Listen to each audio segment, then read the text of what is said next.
A kingdom called Tenball lived in peace for a long time, without any wars. However, one day, monsters suddenly appeared and began to infest the kingdom. Because of that, the kingdom ordered its best spirit mage to face the threat. With so many enemies, the challenge proved extremely difficult, and near death, the young fighter made one last request to the spirit fighting by his side. No matter what happens, please release all of my powers. Hearing this, the spirit granted the man's wish, defeating all the monsters at once. However, after using all his strength in that attack, the mage completely collapsed, left on the verge of death. Refusing to let that happen, the spirit carried the human into the spirit world. After that harsh battle, peace was restored once again in Tenball, and the young warrior became known as the hero who saved the kingdom from the monster storm. As for the hero, even after 10 years had passed, he never returned, and to this day, everyone living in the kingdom prays that the savior is doing well. Hearing a mother tell this story to her son in the plaza, a little girl comments to her father that the hero really should have returned by now. The man scolds the little Ellen and orders 2 skewers from a vendor.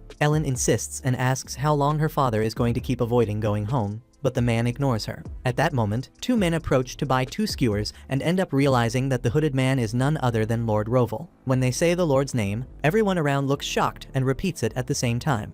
Startled, with no way to explain himself, Roval runs off with his daughter in his arms, hoping to escape for good. However, he ends up running into a dead end, with wide grins on their faces. The pursuers seem pleased to have found the Lord, but Roval doesn't want to talk and uses a teleportation spell to get out of there, reappearing under a bridge, far from the commotion. Once again, his daughter scolds him, asking why he doesn't just show himself already. With no patience left, Roval answers that he doesn't want any trouble in his life, especially because no one ever asked him before calling him a hero all over the place. Fed up with the man's behavior, Ellen tells us that her father is actually the hero who saved the kingdom Roval Vancraft. According to the girl, there's a lot more to his story than people know. After almost dying from using all his strength in the final attack, it was said that Roval would take several years to recover. But fortunately, thanks to the gods, it so happened that Origin Ellen's mother was the Queen of Spirits, and she was able to restore the human in just 1 year. As time went by, the two fell in love and formed a pact, which caused Roval to become half-spirit. As a result, Roval lost the ability to control his powers, so he had to train in the spirit world before returning to the human world to adapt. Ellen was born as their daughter 8 years ago. But the truth is, the girl is a reincarnated soul. Before reincarnating, she was a scientist in Japan, spending her days researching new materials and developing resources through synthesis. But for some unknown reason, she simply died. Then, whether by karma or not, Ellen was reborn in this world with the memories of her past life.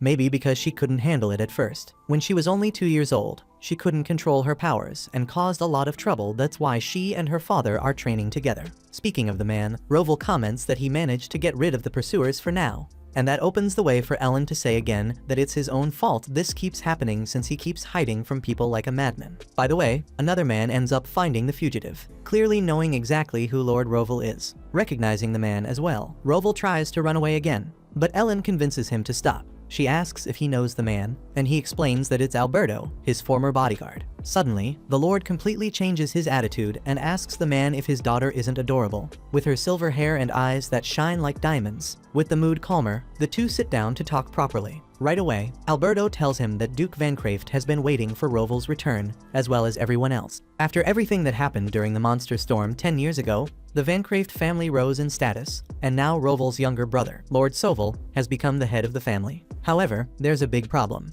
Soval had to marry Miss Agile due to pressure from the king. Upon hearing that that hag is in his house, Roval refuses even more to return. But knowing her father has a soft heart, Ellen uses emotional blackmail to convince him to go back, accusing him of not caring about his family. Roval simply can't handle his daughter being disappointed in him, so the man bursts into tears and promises he'll return just to please the little pest. Inside the carriage, on their way to their destination, Ellen asks who this Agile person is, and Alberto explains that she's the second princess of the kingdom of Tenball. Roval adds that she was once his fiancée. According to her, she was destined to marry into the Vancraft family, and Roval should be grateful for that. However, he cancelled the engagement when he learned he would be going to battle against the monsters, since he was certain he would die. Alberto adds that this whole engagement idea was Agile's, and now Soval is the one suffering because of it. Soon after becoming Duke, the woman already set her eyes on him. Changing the subject, Alberto wants to know how on earth the Lord spent those 10 years in the spirit world. But Roval ignores the question and asks if the former bodyguard wants him to go after that woman. Without a moment's hesitation, Alberto confirms that he does. These days, the Vancraft family has been struggling with serious financial problems, all thanks to Agiel's extravagance. Roval feels it's his fault that his brother has become the next victim of that snake. So he orders the coachman to change direction before continuing their journey. There's something he needs to take care of first. When they reach a church, the group parks the carriage, and Roval walks in with his daughter. The priest, distracted while sweeping the floor, takes a moment to realize that the great Lord Roval himself has stepped into his humble church. Without wasting any time, Roval asks to have his marriage officially registered in this world, since he had been married in the spirit realm and now needs a 10-ball kingdom document to prove his union. As the priest starts arranging everything for the ceremony, Ellen asks why her father suddenly decided to get married out of nowhere. He replies that, with that viper in the mansion, he needs to take every possible precaution. Soon, everything is ready. The priest opens the holy book of the twin goddesses Ver, the all-seeing, and Var, the coordinator. They will be the witnesses to the union of these two souls. Speaking of which, the priest asks who the lucky bride is. Roval then summons his wife, Ori, who grows emotional at the thought of marrying the man she loves for the second time in her life. Alberto is left speechless when he sees a spirit descending from who knows where, so Roval explains that he himself is half spirit, so really, it's nothing out of the ordinary. Ori, in turn, comments to Alberto that it's been ages since they last saw each other, and that reminds him of the day Roval defeated the storm monsters. The woman who took him away back then was her. Anyway, the ceremony begins. The priest asks if the lovebirds will cherish each other in sickness and in health. Once the marriage is sealed in the human world, the couple share a kiss, reaffirming their bond for the second time. To celebrate the moment, Ellen asks them to raise their left hands. When they do, the little girl uses platinum to form a ring for each of them. She explains that the ring on the left hand symbolizes creation and its connection to the heart, along with a love strong enough to protect one's beloved from the very depths of one's soul. Then, by manipulating carbon, she creates a diamond to set in Ori's ring, representing eternal bond, certainty, purity, and innocence. Finally, she jokes that she could throw rice like people do at weddings, but since there's none around, she decides to release a shower of diamond blessings across the chapel instead, making the moment even more enchanting. As she does, the statues of the twin goddesses, Ver and Var, begin to glow, signaling that they too bless this union. When Ellen was reborn as a spirit, she gained the power to alter the chemical composition and structure of materials. In other words, yeah, she's ridiculously overpowered. As they leave the church, the girl offers the priest a handful of diamonds, leaving him utterly speechless at such generosity. Out on the street, she teases her father, saying he looked really handsome at the wedding. The compliment puts a proud smile on his face, but just as quickly, she takes it back, saying she's disappointed in him now, and refuses to explain why. After cooling his head, Roval decides it's time to go home, but before that, he asks Ori and Ellen to return to the spirit world. He's afraid of what Agiel might do to them if they stay. Still, they can watch everything that happens through the water mirror. Ori admits that if she saw that woman in person, she might rain down towers of fire upon her, while Ellen comments that going back home feels like walking into enemy territory. Roval agrees Agiel is his enemy. Deep in thought, he worries that if the royal family ever finds out about Ellen and tries to force an arranged marriage on her, he'll fight back and things will get ugly. In the end, Ori wishes her husband luck on the front lines, and he returns the gesture with a kiss on her forehead. With everything settled, Roval climbs into the carriage to leave, only to hop back out right away, throwing a childish tantrum like a kid who doesn't want to take a bath. But the girls scold him, insisting he get back in immediately and assuring him he's going to do great. With nowhere to run, the mighty lord tucks his tail between his legs and climbs back into the vehicle. Once he finally departs, Ori and Ellen breathe a sigh of relief and teleport to the Great Hall where the water mirror stands, from where they can follow Roval's journey. Inside the carriage, lost in thought, Alberto doesn't blame Roval for being reluctant. Agiel's obsession with him had always been intense. Back in the day, she forced her way into becoming his fiancée, constantly arrogant and eager to live off others. Under the influence of such a toxic woman, Roval gradually grew distant. Then, when he was 17, the monster storm struck. Using that as an excuse, he broke off the engagement, saying he didn't know if he'd return alive. Furious, Agiel abused her royal connections to send both Roval and his father to the front lines purely out of revenge. What happened after that, everyone already knows. Roval was taken to the spirit world, and his father died in battle. Reflecting on how much time has passed since then, Alberto realizes just how much Roval has changed. The way he looks when he's with Ellen, no one has ever seen that expression before. In the end, maybe he found in the spirit world the happiness he lost in the world of men 10 years ago. If that's the case, after this long reflection, Alberto quietly apologizes to his lord. Roval responds that he understands how powerful Agiel's influence is, and how she probably cornered everyone. Still, he blames himself for leaving his family and friends alone all this time, so Alberto, he says, has nothing to apologize for. Later, at every corner, people could see a flag raised, its crest symbolizing the long-awaited return of the hero. As they learned of this news, the townsfolk were ecstatic. On Lord Roval's carriage, there was also one of these flags, and people celebrated as he passed through the surroundings of the kingdom. Upon arriving in Tenball, Roval was welcomed with enthusiasm by the population, who followed the Lord's passage with an air of hope and gratitude. After all, this man was the one responsible for saving the lives of everyone there. As he stepped down from the carriage, he apologized for having been away for these 10 years, but said he was happy to see that people looked well and healthy, and that being welcomed like this was the greatest happiness he could have. After his speech, the hero entered the yard of his mansion, where he was greeted by the butler, who, with tears in his eyes, bowed to his master, with the maid standing beside him. As soon as Roval came in, he immediately heard the heavy footsteps of a certain woman who, upon hearing that it was him arriving, ran down the stairs to speak with him. However, embarrassingly, the woman tripped on her dress and fell badly. Roval asked who she was, and the butler explained that she was none other than Lord Soval's wife, Miss Agiel. Agiel stood up and tried to throw herself at Roval again, but the man dodged her, which made the clumsy lady fall once more. Without mincing words, the woman revealed that she had been forced to marry Roval's brother because of her father. But fortunately, Roval had never forgotten her and had now returned to the woman he truly loved. In the spirit world, Origin began to emit fire from her hands and had to be calmed down by her daughter before she set the castle ablaze. In the end, the two looked into the water mirror and began to imagine what else that woman might do to poor Roval. As if her mother's ugliness weren't enough, Agiel makes a point of introducing her daughter, Emil. To make things worse, the woman claims that Roval is the girl's real father, which makes her run down the stairs in excitement, and, just like her mother, roll down them in an embarrassing way. Either way, Emil is convinced that Roval is her father, which obviously makes the man even more irritated. Not only him, Ellen releases her power upon seeing that hideous girl calling Roval father. Jealous, the girl almost destroys the castle with her uncontrollable power. Origin calms her daughter down and admits that it's frustrating not being able to be there, but unfortunately, the two of them can't interfere for now. Meanwhile, Agiel keeps promoting her daughter, saying she's as beautiful as her mother. Out of patience, Roval asks the butler if that girl isn't Soval's daughter,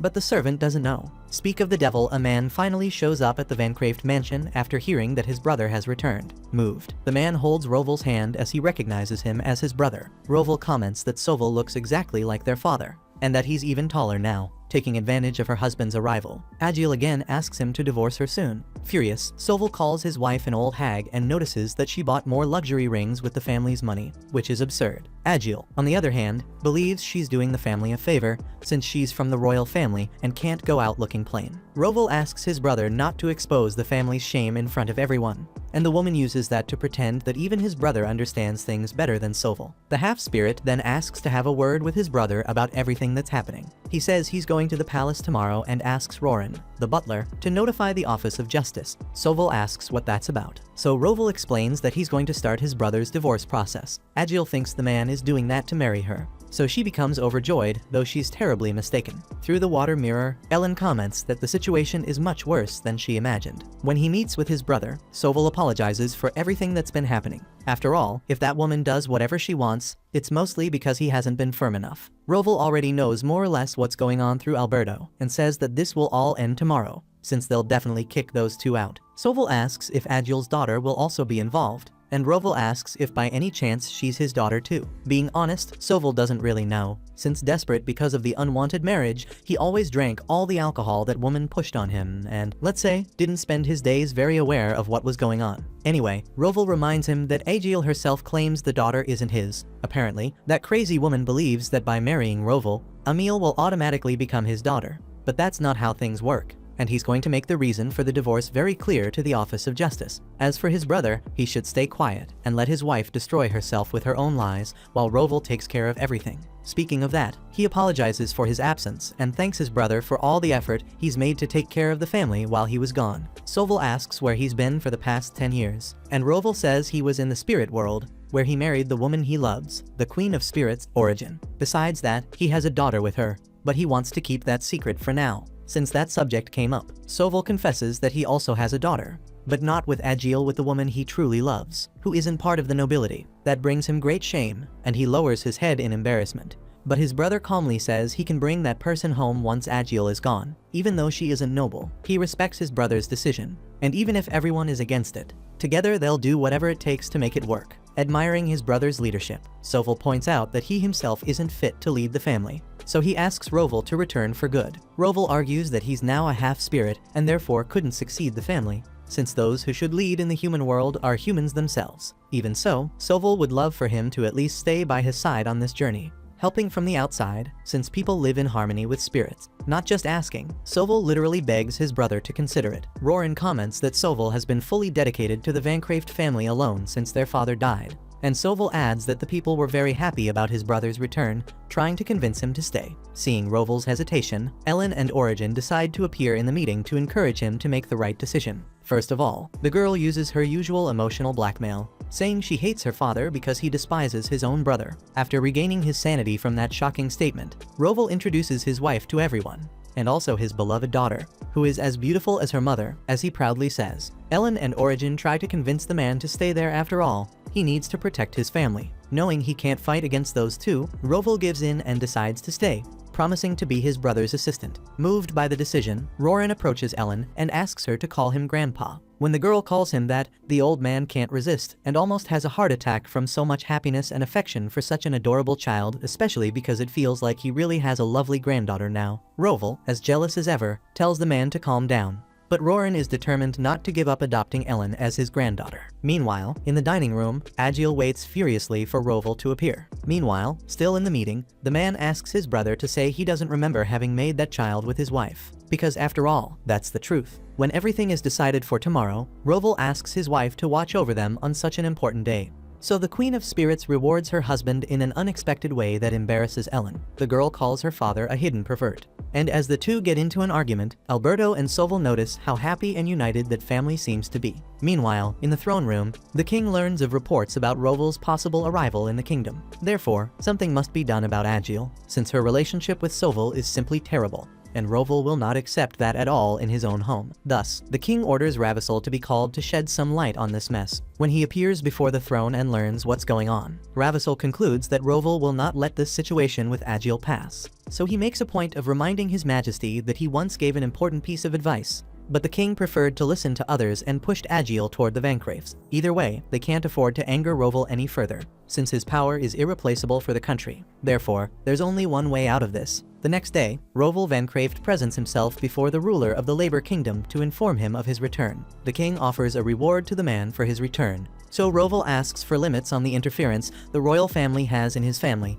as well as the king's presence in person at the divorce between his daughter and her husband, Soval. Upon hearing this, Ravissol analyzes that the Vancrafts are truly distancing themselves from the court. Then, Roval reveals that the one asking for this divorce is not him, but Agiel herself, and that news leaves everyone present astonished. Ravissol ponders that, this way, it seems as though the court sees the Vancrafts as enemies. A noble from the court asks the reason for Agiel wanting the divorce, and Roval reveals that she wishes to marry another man, which makes the king nearly faint. Seeing the situation getting worse, Ravissol steps forward and declares that the court accepts the Vancrafts' request, but certain concessions must be made in exchange. From the water mirror, Ellen asks who that Haraguro is, and Origin says he's the next king who, by the way, has never liked Roval. Then she asks what Haraguro means, and her mother says it means that inside Ravissol's belly there's darkness. It represents a deceitful being with a bad personality. Roval asks what those concessions would be, and Ravissol reveals that the royal family needs the Vancraft family as the court's main power. Roval replies that he's not the one who should decide that, since he's not the leader of his family, so the two schedule a meeting to settle that matter. With that, Roval leaves, and Ellen notices through the water mirror that something strange and black is coming out of Ravissol. To explain that dark aura, Her mother tells her that long ago there was a king like Agil, who depended on the spirit's powers and demanded that Origin appear even when it wasn't necessary. Because of that, the spirits became enraged and cast a curse on the royal family. Since then, they have held the Spirit Festival every year, wishing for the spirits' forgiveness for what they did. However, over time, they ended up forgetting why they had received that curse and kept wondering why the spirits didn't hear their voices and why their prayers were always so empty. Since that time, Roval had already been a very conscious child about the spirits' side in that conflict, to the point that he believed the spirits didn't want to help people without real intention. Because of his personality, Origin ended up falling in love with him, although she forced the boy to sign a contract with her. Ellen asks how old her father was when they got married, and Origin shamelessly answers that the boy was only 7. The next day, the long-awaited moment of the divorce hearing arrives. The judge asks if Soval and Agil agree, and both confirm, so according to the documents provided by Roval, the judge asks if the woman really wants the divorce to marry another man, and she answers without hesitation that yes, she does, and that she will marry the man who came to get her in this case, Roval himself. The judge reminds her that this engagement had been cancelled a long time ago, but Agil argues that Roval willingly returned to get her and their daughter, Emil. The judge asks the man if that's true, and he denies it, claiming that, as stated in the document, he was in the spirit world for 10 years.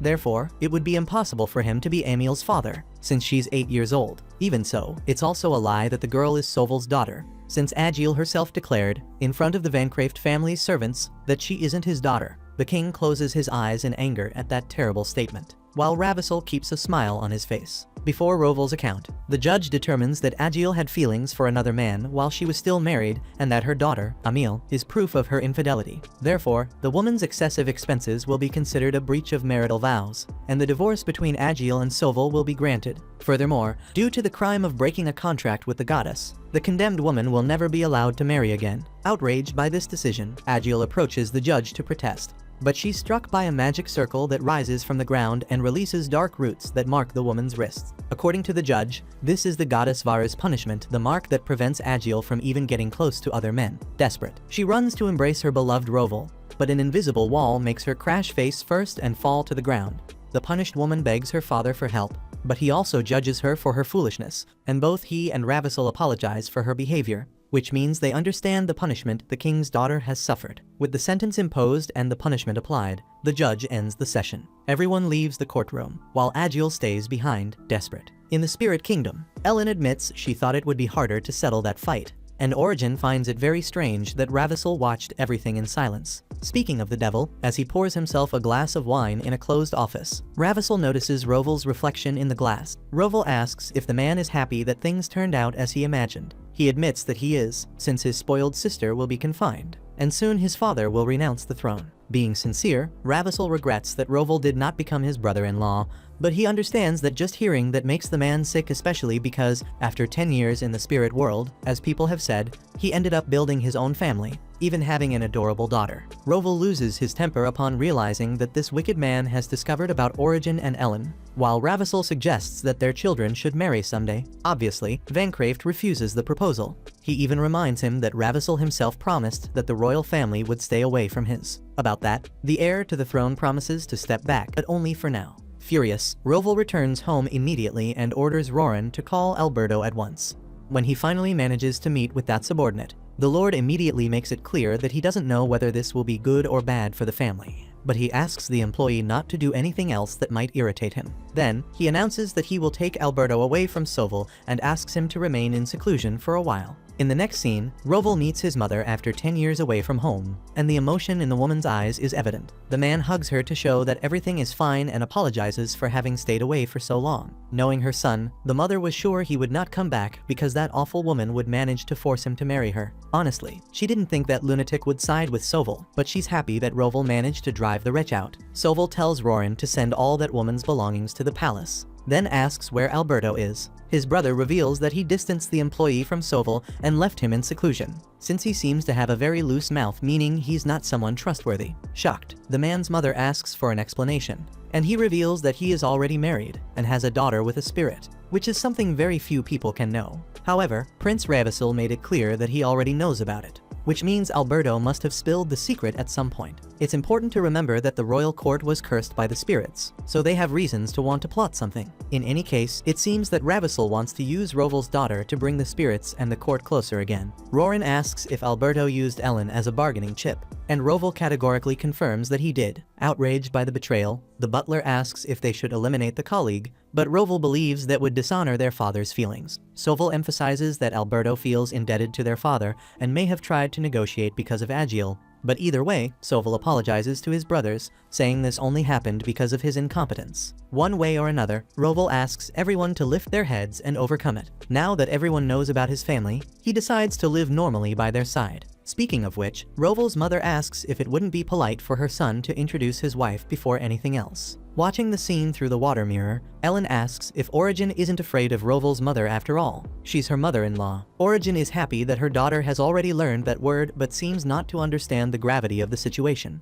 Ellen wants to know what her mother will do if that woman turns out to be terrible. But the Queen of Spirits takes it lightly, saying that, if that's the case, they can simply never see each other again. Ellen points out her mother's detachment from worldly matters, but she couldn't expect anything different from her. Roval's mother asks when she will meet Roval's wife and daughter, so he summons the two right then. Without delay, Ellen and Ori appear and enchant the human woman in a surprising way. Introducing herself with all her charm, Ori says that, in the land she came from, she is called the Queen of Origin and Mother of All, the great queen of her civilization. She also assures that one day, the grandmother's granddaughter will also reach that position. Roval asks Ellen to introduce herself to her grandmother, and the girl uses everything she has learned to soften the lady's heart with her politeness and charm. Excited by the situation, the lady asks to be called Grandma, which shocks the child, as she didn't expect that old woman to want to be so close right away. Still, after a few seconds of hesitation, Ellen manages to say the word Grandma, which makes Roval's mother as happy as someone who has won the lottery. Roran makes a point of approaching and pointing out how cute Miss Ellen is, until the girl calls him Grandpa, and then the two can't stop doting over the child. Soon after, the grandmother takes out some sweets and places them on the table for her granddaughter to eat. Eager to devour them, Ellen takes a moment to analyze the situation, and considers that it might be another test. Instead of attacking the food, she delicately picks up her cup and shows all her table manners. Roran asks if etiquette is the same in the world of spirits and humans, and Origin answers that it is not, since spirits hardly eat. Speaking of that, she asks if it was her husband who taught their daughter to act like that, and he admits that he didn't. Either way, it was enough to win the grandmother's heart even more. Enchanted, she picks up a piece of candy to feed her granddaughter, but Roval stops her, afraid the girl might not eat dinner if she eats too much now. After that, the Lord invites Soval for a conversation and asks if he should help with business matters, though he makes it clear that he wants to avoid staying with the Knights and that he also can't live in that house because of his wife and daughter. Ori explains that she cannot stay there because she is too powerful and might influence the human world. Human society could turn into a huge forest due to the abundance of the Queen of Spirits. Speaking of which, Ellen's grandmother asks what kind of spirit the girl is, and she says that she has the power of the elements. Faced with the woman's curiosity, the child explains that an element is a component that creates things. There are many combinations of elements, and practically everything is made through the union of these elements. Seeing that the adults are as impressed as they are confused, Ellen demonstrates in practice. She takes a piece of charcoal and changes its structure, transforming it into a diamond. Unable to believe their eyes, Soval asks if the little girl is also capable of generating minerals, and she then conjures a pile of gold bars on top of the table. While the man stood there frozen, the grandmother told her granddaughter not to flaunt that power everywhere she went. If word of it ever reached the outside world, it could cause serious trouble. The child promised to stick to more humble work, then conjured a small diamond and handed it to her grandma. Ori asked what his daughter planned to do with all that gold, since she had made far too much. The girl lowered her head, promising not to get so carried away next time. Roval said that, to make up for what Agiel had done, his brother should use the gold for the people, as if it belonged to the crown. Soval felt honored by that purpose. Ellen, however, warned that it could disrupt the economy, so it'd be wiser to mix the gold with some impurities. Roran asked if she was sure, and she nodded as long as they bought her a really nice cake. In that case, the butler promised to get one as big as the mansion. Seeing all this, Soval remarked that Ellen's power truly was incredible, and that it explained why Roval worried about letting the royal court find out. to throw them off. The grandmother suggested selling those materials somewhere else, if they ever had to sell them at all. Ellen proposed pretending that the gold came from a local mine, and, to make it look real, she'd personally ensure the miners actually pulled something from there. The grandmother was amazed by how grown up the little girl seemed, and Ellen quietly thought to herself that it was because she actually was grown up. Without revealing that, the girl offered to help with any business matters they might have, at which point Roval finally told his daughter to hit the brakes. After that family meeting, Soval gathered the staff to announce Agil's return to the royal court. He also took the chance to thank everyone who had endured that viper slithering through the mansion's halls for so long. Then, as the main point of the meeting, the Lord announced not only his brother Roval's return, but also the homecoming of Roval's beautiful family. To celebrate the occasion, a grand feast had been prepared so everyone could eat, drink, and enjoy themselves to their heart's content. When the banquet began, the atmosphere was cheerful and lively among all who ruled and served in the house, and the charm of Origin and Ellen quickly won over the entire staff. After Ellen accepted a cup of juice, Roran quietly wrote it down in his notebook. He wanted to remember her preferences so he could always bring her favorite treats without needing to ask. Soval noticed the butler's face soften completely when the girl called him Grandpa, and he admitted he couldn't blame him. He had never met anyone so worth serving with such affection. The grandmother praised her granddaughter's cleverness for understanding how the servants felt. Meanwhile, at the royal palace, Alberto informed Prince Ravissel that Roval had realized he was involved in the scheme and had therefore distanced him from Soval. Hearing that, Ravissel ordered the man to perform one last favor for him. Hours later, after the banquet, Roval announced that he needed to return to the spirit realm. Seeing the shocked faces of the lady of the house and the butler, Ori asked if they were really fine with the mansion's backyard turning into a forest. With no real argument against it, at least Roran and the Lord's mother managed to convince Ellen's father to let her spend the night there. Roval told his daughter it would be good for her to enjoy the human world every now and then, to which the girl replied that if her father wanted to be all cuddly with her mother, she didn't mind staying behind, muttering that there was a limit to such cheekiness. The Lord promised to pick her up in the morning and left with his wife. Ellen said she was sleepy, so Roran went to prepare the bedroom she'd share with her grandmother. The old lady decided to take a bath before bed and told Ellen she could go ahead and sleep first. And so she did. Ellen fell asleep in seconds. But in the middle of the night, she was awakened by Alberto, who handed her a letter from Prince Ravissel. Instantly, she remembered her father's words. The royal court had been cursed by the spirits, and the prince wanted to use his daughter to break that curse. Ellen asked Alberto if he didn't like this household, and he stammered nervously that of course he did. Realizing her tone had sounded harsh, she softened. The girl explained that her father was furious Alberto's attempt to help had come off as a serious intrusion. She reminded him that she and her father were half human, half spirit, which made them extremely valuable to the court. Though to them, it was nothing but a source of headaches. The court had no awareness of its own mistakes, meaning the same cycle would never end. They had not only forgotten that they once angered the spirits, they didn't even remember why. Pure selfishness. Realizing this was some sort of personal invitation, the girl told Alberto to cut all ties with the prince immediately.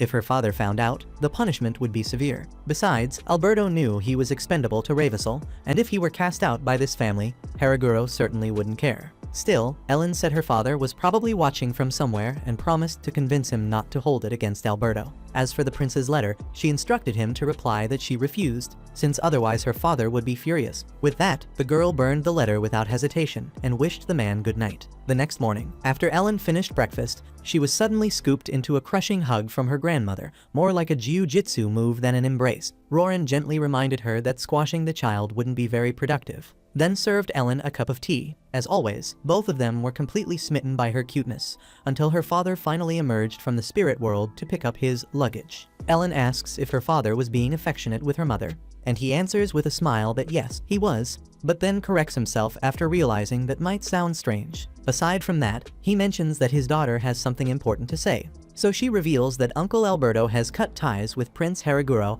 and therefore should be spared from confinement. Faced with her father's anger at this opinion, Ellen asks if he doesn't have anything to say as well. The Lord's mother wants to know what this story is about, and with his silence, Ellen explains that the Lord knew the prince would send someone to her, so he left the girl there on purpose. The man's mother demands an explanation, but as her son grows uneasy, the granddaughter says that now that the prince knows about her existence, they would never have left without Ellen. As a way to show Lord Roval's anger, Ellen burned Ravissel's letter without even reading it. To end the discussion, the little girl makes it very clear that she won't talk to her father until he properly talks with Uncle Alberto. After leaving the dining room, Roval admits once again that he can't win against his daughter. Roran comments that the girl is so mature she doesn't even seem like a child. Annoyed, Roval asks whose side the servant is on, And he answers that, obviously, he's on Ellen's side. The butler imagines the master knows what his daughter's intention was in burning the letter. And the Lord does know it was so that no one could connect Alberto with the prince, since now they have no proof. Roval wonders who his daughter takes after, saving others like that,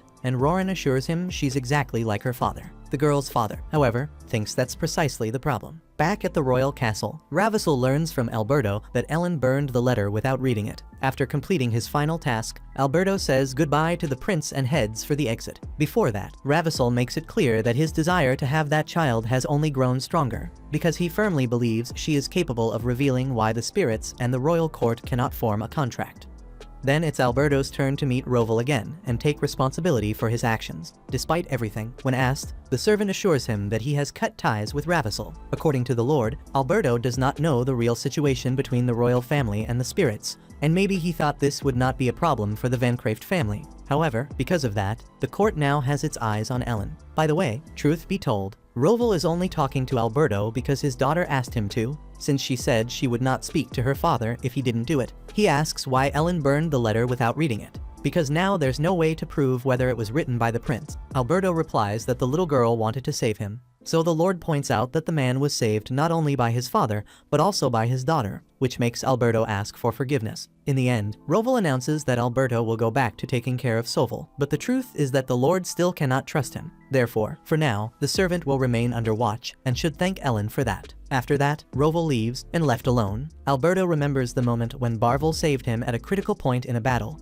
by pushing the young man to the ground and ending up being seriously injured because of it. Meanwhile, as always, Roran and Roval's mother are doting on Ellen, giving her everything she wants and even more, until the girl's father appears to finally get her attention back after doing what she asked. At first, the little girl keeps a stern face at him, saying that he should tell everyone around them the truth, which would be a big problem for them, since the values of humans and spirits are different. Ellen thinks it's wrong to punish Uncle Alberto before her father fulfills his duty to speak to everyone. After hearing that, when Roval promises to take care of it, the daughter goes back to treating her father well. And seeing how the man practically begs the girl for this kind of thing, his mother starts wondering who the child in this relationship really is. Ellen quickly says that she understands that her father is doing this for her own good, but if he is going to use her as a reason, she would like to be warned first, because she ended up treating her father badly through all of this, which he agrees with, sadness in his heart. Changing the subject, the girl asks if the Lord will help her deal with Heiress. The father asks what that is, and she explains that it's Ravissel, because of his bad personality. When the man comments that it's a very accurate description for that guy,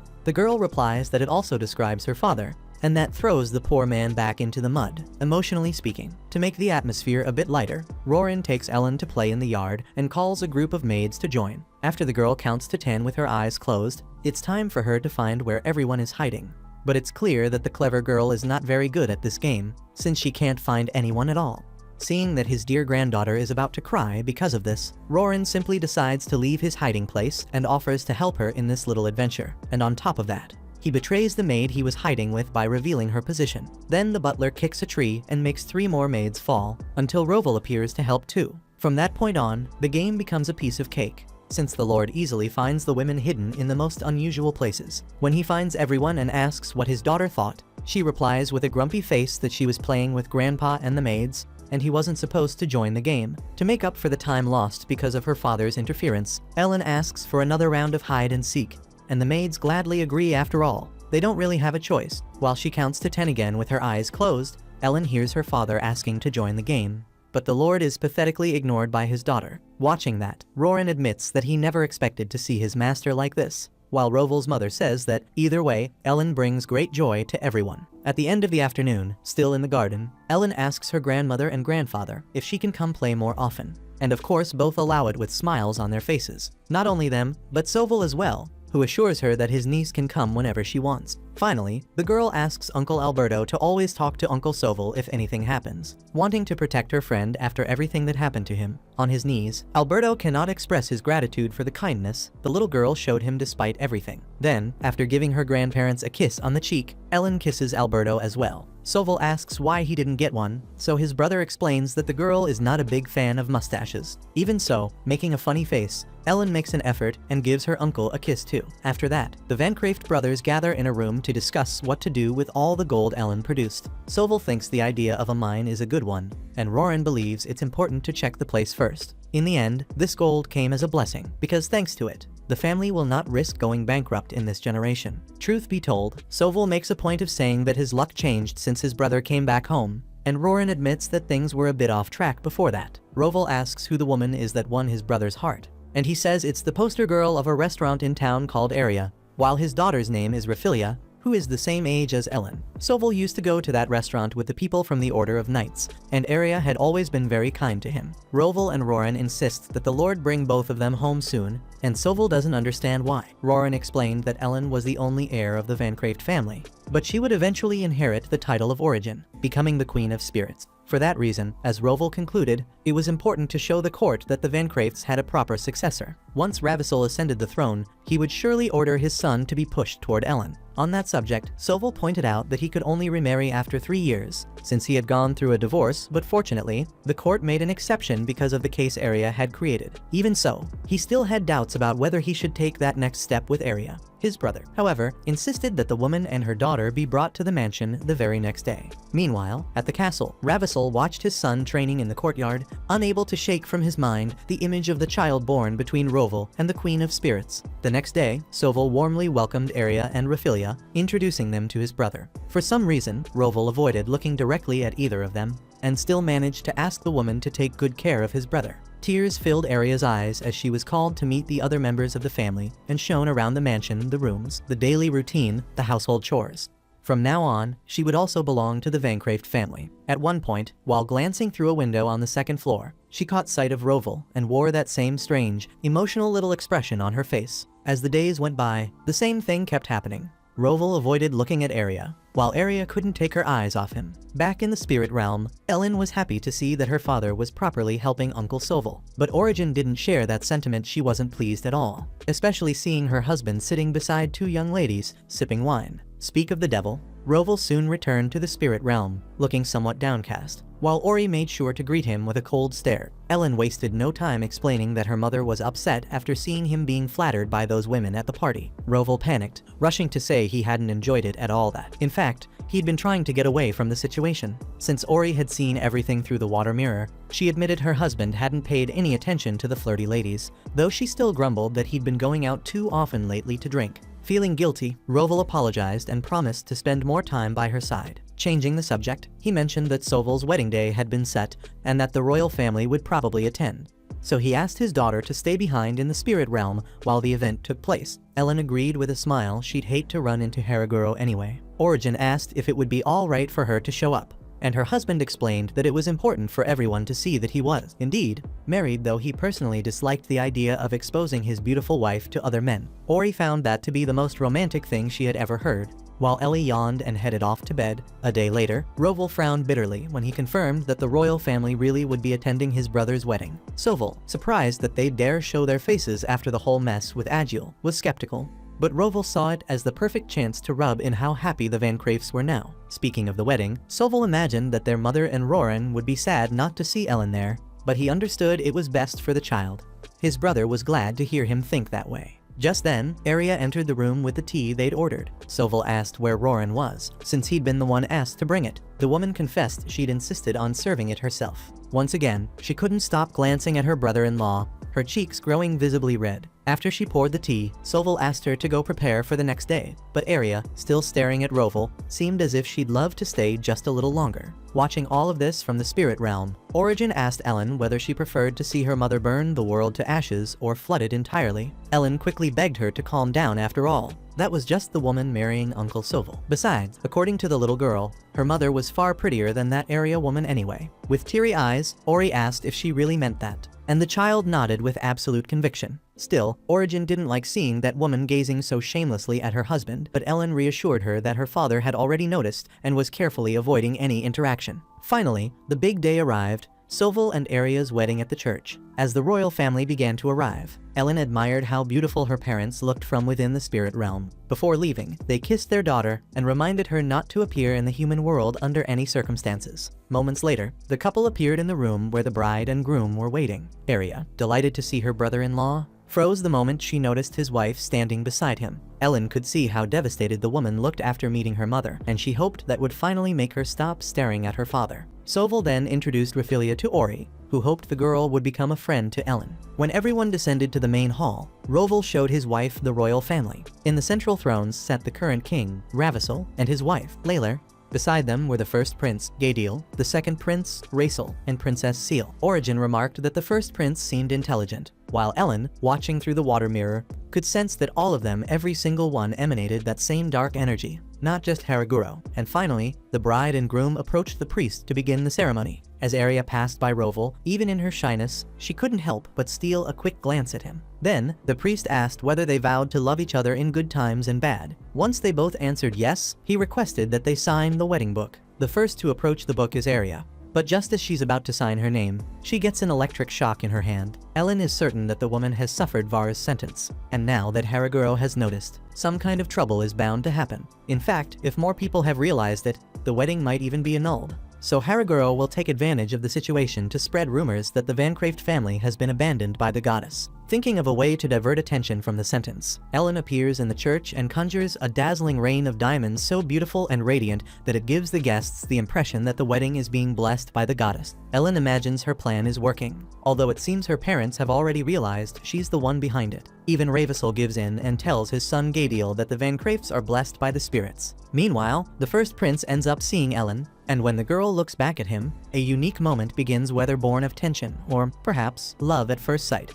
As those crystals fell from the sky, Gaediel thought about how nice it would be if he could also see spirits. When he caught one of the crystals in his hand, ironically, in front of him stood a human who was also a spirit. Ravissel drew his son's attention to say that the royal family cannot form contracts with spirits, which has been the greatest mystery of the royalty for a long time. Since they are unable to receive the grace of the spirits, they end up depending on the Vancraft family for that. Meanwhile, Ori reassured her husband, saying that Ellen had returned safely to the Castle of Spirits. Even though he was relieved, the Lord was already planning to give the girl a sermon when she got back. Later, when the couple met the king in one of the palace corridors, Roval asked his wife to give him some space to talk to his majesty. Right away, Ravissel commented that the Lord's daughter was not present, and Roval explained that Ellen was not feeling very well. The king made it clear that he did not believe that story, but said it was a pity Ellen had not attended, since he wanted to introduce her to his sons. Changing the subject, His Majesty made a point of mentioning the curious event with Soval's bride at the time of the vows. Roval avoided the topic, saying that his brother was lucky to marry such a beautiful woman. Ravissel gave a cynical laugh and said he would be waiting for Roval and his daughter at the royal castle so that they could meet his children. At the Vancraft mansion, Arya looked at the mark on her wrist with a terrible feeling. Speaking of which, Roval and Origin entered the room where she was and told the maids to leave. Filled with anger, the man approached Arya and grabbed her wrist, demanding to know what it meant. Ori asked her husband not to be aggressive, so he let go of the woman and said that because of her, the royal family was now watching Ellen since the goddess Var had cast a sentence upon Arya and the whole court had learned about it. Now they might try to corner the Vancrafts. Seeing that the man was getting more and more irritated, Ori stepped closer and said she understood that he was so angry because he loved his wife and daughter. But the truth was that they had just been very unlucky, while that deceitful Ravissel had been very fortunate. Either way, she said Ellen would be fine after all. She was their daughter and always had a trick up her sleeve, just as she had shown at the wedding. Turning to Arya, the Queen of Spirits asked if she really had the courage to offer her daughter as payment for a sin committed by a stranger. Arya replied that she would never give Raphilia as a sacrifice, so the spirit assumed the woman understood the situation.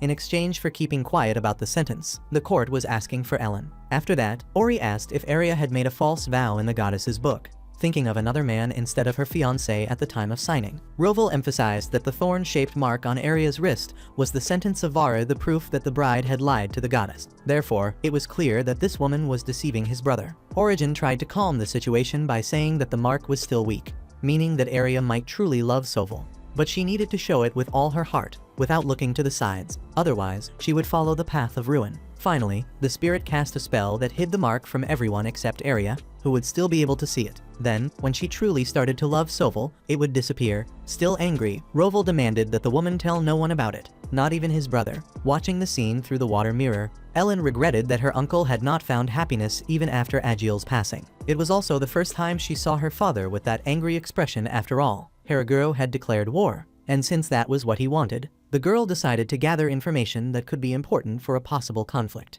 In the royal carriage, leaving the wedding event, Gadiel could not get Ellen out of his mind. With the crystal in his hand, he asked his father why the royal family could not form contracts with spirits, and Ravissel explained that it was not just a matter of contracts. In fact, they could not even approach the spirits, and the reason for that had been a mystery for a long time. Back at the Reincarnated residence, Arya was inconsolable, not knowing what to do or where to go. Although Rovell had told her to stay quiet about the mark until she could prove to Sovell that she loved him, the woman did not think it was right to hide it. Sovell entered the room and asked if his wife was all right, since she looked pale and worn out. Refusing to keep it a secret, she decided to tell her husband everything. At the Castle of Spirits, Ellen went to the library and gathered dozens of books until Vint arrived to warn her not to make a mess and risk upsetting her parents. The girl replied that her parents would not scold her for studying their enemies, so the spirit told her to ask him anything she wanted to know, as that way she could study much faster.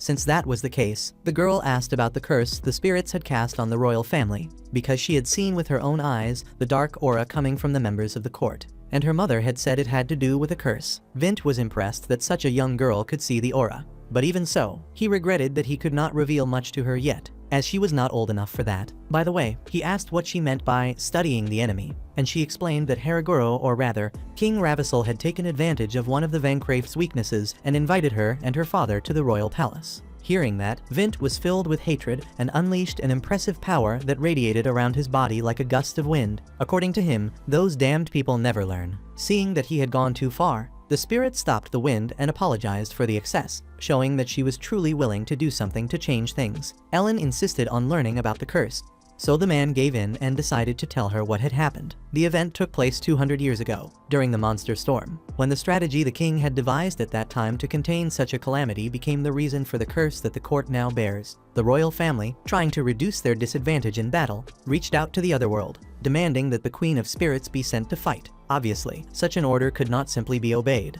since it made no sense to help humans for so little. Because of this, completely frustrated, the king ended up staining his hands with a taboo. After hearing everything, Ellen lay in her bed that night, deep in thought, when her parents knocked and entered her room. The girl made a point of revealing that she now knew everything about the curse, already imagining that, sooner or later, their daughter would discover the truth behind it. Origin commented that Ellen was so kind she might try to undo the curse if she found out, but it was important for her to understand that the spirits would never forgive the royal family, whether for the tragedy or for the coldness of their spiritual kin. To that, Ellen replied that she wasn't kind at all. In fact, she found it irritating that the royal family could live such peaceful lives without even knowing the real reason behind the curse. Now, truth be told, Ellen also had human blood and knew very well what it meant to have feelings for the people she loved so much, like her grandmother, Uncle Albert, and Grandpa Roran. That was also why they needed to win this conflict, to keep those people safe. Besides, Ellen found it absurd that the royal court wanted to use the power of the spirits without understanding the weight of their sin. Rovell tried to hug his daughter out of sheer pride, but the girl kept him away as best as she could. Her mother asked if she had been watching everything through the water mirror, and the child said she was well aware of Heraguro's declaration of war and announced that the Vancraft family would accept it. Origin laughed and said that this was indeed Rovell's daughter, and when Ellen didn't like the comparison, Rovell became even more heartbroken. Ellen asked what had happened to Arya, and her mother told her that Arya had confessed her sin to Sovell, even though Rovell had told her to stay quiet about it. Because of that, Sovell stopped the wedding celebration, and the household had turned into a real storm of anger. Speaking of which, Rovell had told everyone that he was very upset and would be away from the mansion for some time. Even though her mother and Roran missed Ellen terribly, feeling sorry for her uncle Sovell, the girl asked to visit her family right away, even though her father had just made it clear he wouldn't be returning. Using her stubborn charm, the girl knew she could get what she wanted from that man, so she used and abused that talent to be taken at that very moment to the Vancraft residence. When she arrived, Ellen immediately ran to hug her grandmother, but it was she who ended up being hugged, since the lady insisted on squeezing the girl as if she were a stuffed toy, only stopping when Roran warned her that the child might run out of breath. Ellen said how much she had missed them, which melted their hearts as always. On the other hand, as Isabella pointed out, everyone had thought the house would finally be filled with happiness. But unfortunately, things hadn't gone as planned. Even so, she said she was very happy to see her granddaughter once again. In the midst of all this, after being called, Sovell entered the room with Arya. Ellen took a few steps forward and politely introduced herself to her uncle's fiancée. Sovell asked what his brother wanted to talk about with Arya, but Rovell explained that, in fact, the one who had something to say was Ellen herself. Arya was confused to see an 8-year-old child seemingly about to lecture her, So Soval explained that, despite her young age, Ellen was much more mature than she looked, and therefore, his fiancée should give her full attention. Thus, Ellen explained that her mother, thinking of what was best for Uncle Soval, had used a spell so that only Arya could see her own mark. Even so, Arya ignored the warning not to tell anyone and revealed the situation to her fiancé. Arya defended herself by arguing that, since Origin had said she should love Soval above all else, a good start would be not hiding something so important. On the other hand, Ellen couldn't understand how the woman thought she could be forgiven just by telling the truth, since Arya had been thinking of another man when she signed her marriage vows with Soval, which was a huge insult to the Vancraft family. Isabella agreed, as Soval himself had told them about the situation with Agiel, and Arya had still managed to do something very similar. Arya grew nervous and argued that, as a new member of the family, it was natural for her to want to be liked by her brother-in-law. Ellen used that argument to point out that the woman was admitting her feelings were impure, and that was why the goddess Var had passed that judgment upon her. The girl revealed that the Vancraft family was loved by the spirits and therefore very important to the royal court. Arya already knew that, since her brother-in-law was seen as a hero, but Ellen stated that it wasn't just because of her father's title that the royal family needed the Vancrafts, but also because of his power, since Roval had strength enough to battle neighboring nations. However, Arya's selfish actions had become a reason to take that away from the kingdom. Afraid of harming his relationship with his brother, Roval made it clear he wouldn't return to the family mansion anytime soon, and that could be very harmful if he really stayed away from the human world. On the other hand, if the great burden behind all this chaos were to disappear, perhaps things could go back to normal. In this case, Ellen said without hesitation that the burden she was referring to was Arya. By the way, Ellen says that the court only came to see the wedding to judge the value of Soval Vancraft's bride, something very important that Arya threw away. Arya starts crying upon hearing those words, so Isabella assumes that the young woman must have suddenly fallen in love with Roval, especially since many women fall under that man's charm. But it's a pity, because Soval was so happy that he would finally marry the woman, and now he has to go through this. Crying, Arya swears that she loves Soval, so Ellen tells her to stop loving her father so much that she would risk her own life. Since the subject came up, Ellen promises that she and her mother will not let it slide if Arya tries to steal Roval from them. On the contrary, they will crush this woman little by little, and without hesitation, so she'd better be ready. Faced with that threat, Arya can't take the pressure and faints, and she only doesn't hit her head on the floor because Soval was there to stop it from happening. As he admits himself, he still wants to believe in his fiancée. When Arya is taken away, Soval says that if it weren't for Ellen, this family would be much more divided, and for that he is deeply grateful. Happy to hear that, Ellen reminds him that they need to go to the castle, something Roval didn't even want to remember for a second. Since that's the case, Isabella gets excited to arrange a new dress for Ellen and clothes for Roval, so she asks Roran to call the best tailor available. Soval apologizes for his mother's crazy excitement, because she had always wanted to have a daughter and now is enjoying having a granddaughter. In that case, Ellen joins the excitement and demands the presence of the women responsible for makeup. Once that's done, she tells her father to grab Uncle Soval so he can go through an important transformation. A few minutes later, after the maids shave his beard,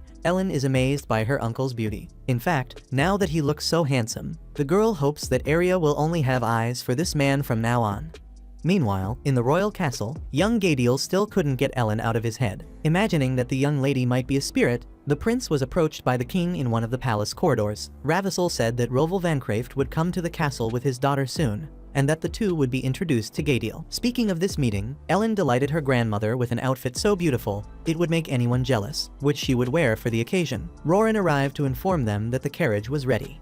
However, Roval had forgotten to mention that this time they would be traveling using teleportation magic. Ellen asked if her father was doing that so he wouldn't have to worry about the coachman in case of an escape, and the Lord praised his daughter's intelligence. Isabella and Soval wished Roval good luck so that he wouldn't lose to Haraguro, but he assured them it would be a peaceful visit. Likewise, Ori watched the scene through the water mirror and hoped her husband would take good care of their daughter. After teleporting, the guests arrived at the gates of the royal castle. But before entering, Roval began having an anxiety attack because he wanted to leave. Because of that, with a cheerful expression, his own child explained that there was no point in crying now. The man asked the reason for her excitement, and she admitted that she really wanted to talk to Haraguro in person. Hearing that, now more than ever, Roval could only feel fear about what might happen. One way or another, he had no choice but to face this mess head-on. So father and daughter walked toward the gate to gain access to the castle. Without delay, guided by the guards, the two arrived before Ravissel. The first thing Ellen noticed was the dark aura surrounding that disgusting man's body.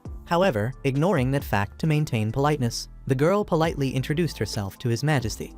The king admitted that he had really wanted to meet the girl, and she made a face that said, "Really?" Laughing, the king commented that she was just like her father. And to Roval's dismay, Ellen didn't like that comparison at all, so much so that the child's father tried to win her affection through a forced hug. When the guests were invited to sit down, because of this spontaneous display of affection from the Lord, Ravissel commented on how cheerful Roval seemed to be, and he explained that he had always been forced to hold himself back since childhood. Ravissel then apologized for the engagement with Agiel, but emphasized that it had been his father's decision. And besides, it's worth noting that neither of them were in the palace anymore.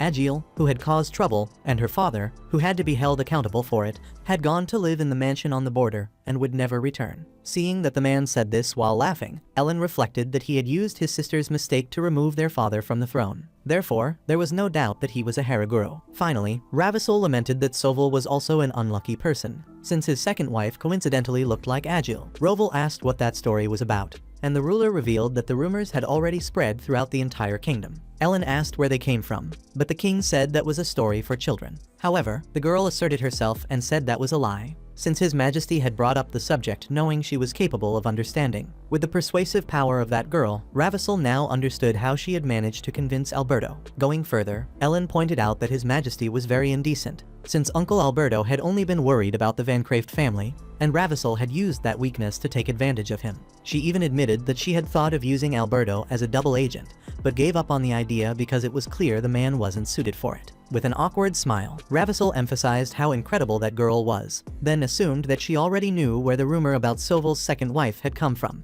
Ellen knew she was being tested and that the king was using this problem to negotiate with her father. But given that the rumor had already spread, she couldn't imagine that Herreguru had been the one who started it. In the child's opinion, it might have been the queen. The king narrowed his eyes with curiosity as Ellen said that surely a woman would have noticed the way Aria looked at Roval. Besides, the post-ceremony banquet had been cancelled, and the queen must have imagined something had happened, since one must have a certain level of influence to spread rumors about the Van Craeft family and bear the consequences. The one responsible had to be someone of nobility or higher, and that made Ellen suspect that the queen was the one guilty of the gossip. With a wicked smile on his face, Ravissel thought the deduction was magnificent, and added that she hadn't missed a thing, not even about Vara's sentence after all. Soval's wife had thorn marks just like Agiel, and hiding that could cause serious trouble for the Van Craefts. Ellen said she hadn't seen any thorn marks and was disappointed that the royal family had spread unfounded rumors about her family. Roval fully agreed and pulled his daughter away to leave. But when he was about to grab the door handle, Ravissel made it clear that this conversation wasn't over yet. To the guests' surprise, he admitted that he might have spoken based only on rumors and apologized for it,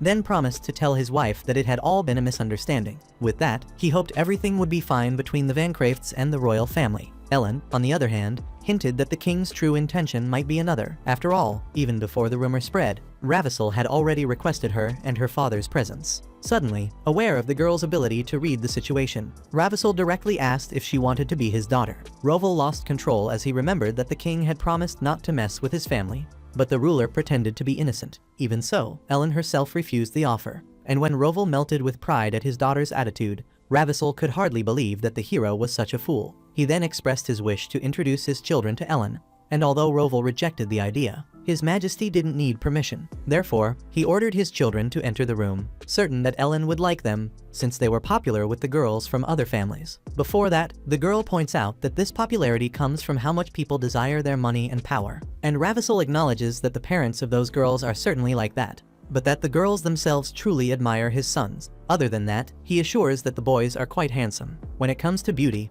Ellen says she has her parents as good examples, so, refusing to meet the princes, she decides to leave. Dissatisfied, Ravissel asks Roval what on earth his daughter is, and the nobleman replies that His Majesty would never be able to defeat Ellen after all, even he, as her father, cannot. Ravissel says he understands, but regardless, his two sons enter the room after knocking on the door. Without delay, the king introduces his eldest, Gadiel, 12 years old, and the youngest, Rachel, 9. As soon as Gadiel lays eyes on Ellen, he seems to realize she is that girl, while Rachel seems more interested in the hero Roval. For her part, Ellen could only see the black miasma that ran through the bodies of those people, and its intensity frightened her. Gadiel approaches to check how the girl is doing, but that only makes things worse, causing her to shout for no one to come near. The prince, not understanding what it's about, insists a little more, and when the miasma begins to form evil shapes in his shadow, Roval takes action and also tells the boy to back away. Suddenly, the spirits come out from around the prince and start flying across the room, the reason why Roval hadn't wanted to bring his daughter there. One of the spirits, coming out of Ravisel's body, begs for help and screams in pain.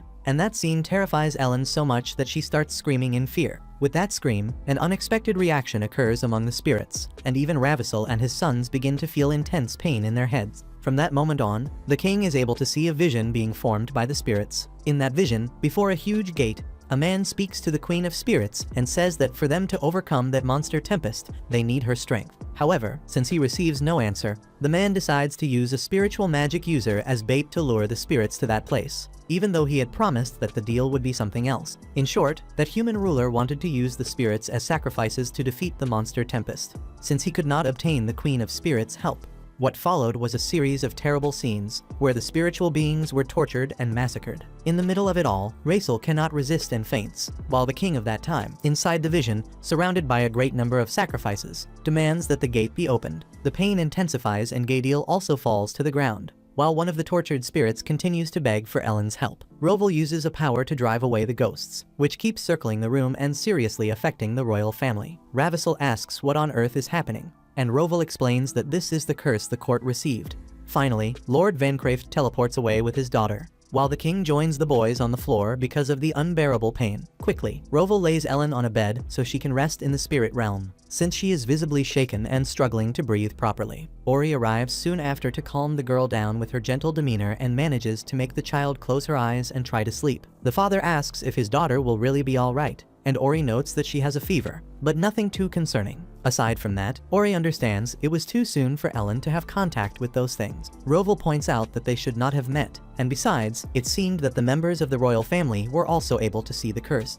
The Queen of Spirits believes Ellen must be the cause, because the souls of the spirits certainly noticed that she is her daughter and went to ask for help. Some time later, back at the work castle, Ravisel wakes up worried about his sons and is informed that both are still unconscious, but they are fine. Days later, while the long-awaited spirit festival takes place in the middle of the city, where the population gathers for a great celebration, the royal family prays before a spiritual rock, and when everyone leaves, Gadeel stays a little longer. His younger brother calls for him to go, and on the way, questions whether these prayers really reach the spirits, since every year they pray during the festival. Yet the curse has lasted for 200 years. Raisel thinks the court should have already been forgiven, especially since he and his brother have nothing to do with it. Gadeel thinks about it and wonders why the spirits avoid the royal family. According to him, the answer was in an ancient book he discovered in a secret room, everything that humans cause to the spirits, and the uncontrollable wrath that came from it. What Gadeel saw in that room, at that moment, he now knows was what happened 200 years ago, and the rock where they pray today was the place where it all occurred. Deep down, human remorse has long disappeared, which takes away the meaning of the prayers. The only thing left is the past with the spirits and the wounds they caused, the cry that cannot be heard. Now, in yet another spirit festival, before the stone, the prince wonders how Ellen has been since that day. To be honest, he wishes he could see that girl again, even for an instant, just to apologize. Speaking of which, maybe one day the spirits will forgive the royal family of Tenbol. That is the young prince's wish, as he bids farewell to the rock and promises to return another day. Behind the stone, Ellen was crying uncontrollably. Later, in the spirit realm, Ori tells her daughter that the higher spirits wanted the humans to understand the mistake they had made. So, for the king to hear the spirits' cries, they cast a spell that made the ruler hear that despair until the